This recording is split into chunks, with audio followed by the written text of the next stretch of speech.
Hello दोस्तों, स्वागत है हमारे चैनल पर। आप सभी दोस्तों को जय सिया राम, जय हनुमान। रावण बहुत बड़ा योद्धा था, मायावी था। उसकी मृत्यु असंभव मानी जाती थी, लेकिन जब वह भगवान राम के हाथों मारा गया तो उसके छोटे भाई विभीषण ने अंतिम संस्कार से इनकार क्यों कर दिया। राम और रावण के बीच भीषण युद्ध चला। आखिर युद्ध के 10वें दिन राम ने जब रावण की नाभि में ब्रह्मास्त्र का प्रयोग किया तो रावण जमीन पर गिर पड़ा। उसकी जान निकलने में कुछ समय लगा। उसने जब प्राण छोड़ा तो 3 बार राम का नाम लिया।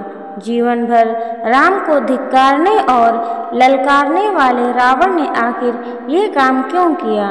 जब रावण की मृत्यु हो गई तो उसके छोटे भाई विभीषण ने आखिर क्यों उसका देह संस्कार करने से मना कर दिया। राम जब अपनी विशाल वानर सेना लेकर लंका पहुंचे तो रावण की सेना के साथ भीषण युद्ध हुआ। रावण की सेना के सारे वीर एक एक करके मारे गए।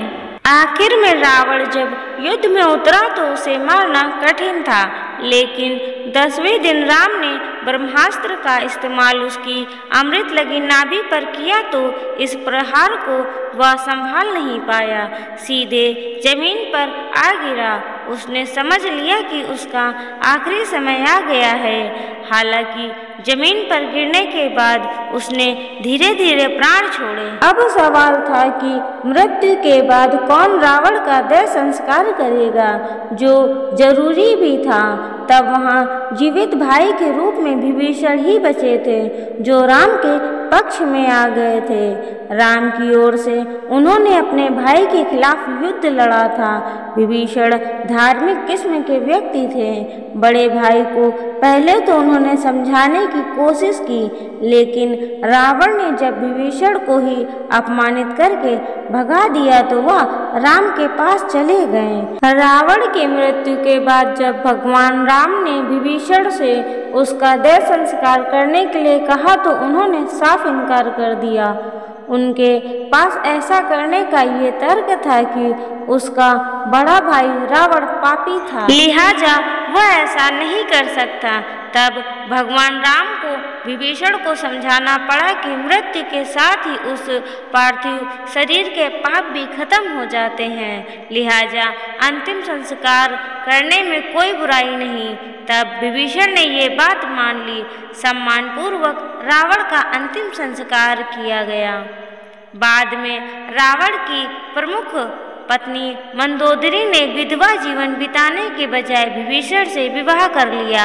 राम की सलाह पर मंदोदरी और विभीषण ने लंका का शासन संभाला। हालांकि कुछ मान्यताएं ये भी कहती हैं कि मंदोदरी ने आध्यात्मिक जीवन अपनाया। हालांकि एक मान्यता और भी है, उसमें ये कहा जाता है कि विभीषण ने देह संस्कार नहीं किया। तब रावण का शव नागकुल के लोगों ने मम्मी बनाकर एक ताबूत में सुरक्षित रखा। कहा जाता है कि श्रीलंका के रेगला के जंगल में एक गुफा में रावण का शव 18 फीट लंबे ताबूत में रखा गया है, जिसके नीचे उसका खजाना भी है। रावण भगवान शिव का महान भक्त था। उसने शिव को प्रसन्न करने के लिए कई बार अपने सिर काटकर अर्पित किया, लेकिन उसकी भक्ति का तरीका शास्त्रों के अनुसार सही नहीं था। इसीलिए उसे इस भक्ति से मोक्ष नहीं मिलता और उसे नरक में डाल दिया जाता। ये बात रावण भी जानता था। उसके खाते में पाप बहुत ज्यादा थे। वह अहंकार में डूबा रहता था। इसी वजह से विद्वान रावण ने मरते समय 3 बार राम का नाम लिया, ताकि उसे पापों से मुक्ति मिल सके। राम नाम का स्मरण मोक्ष का कारण बन जाता है, क्योंकि ये पापों को नष्ट करता है, आत्मा को मुक्त करता है। इसी वजह से रावण की आत्मा को मृत्यु के बाद मोक्ष मिला। बेशक उसके जीवन के अन्य कर्म बुरे थे। रावण ने मरते समय लक्ष्मण को जीवन के 3 बड़े उपदेश भी दिए। रावण ने मरते समय राम के छोटे भाई लक्ष्मण को जीवन के 3 बड़े रहस्य बताए। नंबर 1, अच्छे काम जितनी जल्दी हो पूरा कर डालिए। क्योंकि जीवन अनिश्चित है, देरी से अक्सर अच्छे अवसर छूट जाते हैं। नंबर 2, छोटे से छोटा रोग भी जानलेवा हो सकता है। कमजोर दिखने वाला शत्रु भी खतरनाक हो सकता है।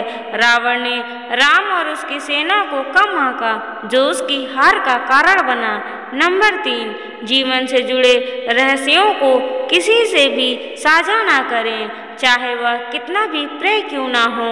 रावण के नाभि में छिपा अमृत कुंड का रहस्य उसके भाई विभीषण को पता था, जिससे रावण की हार हुई।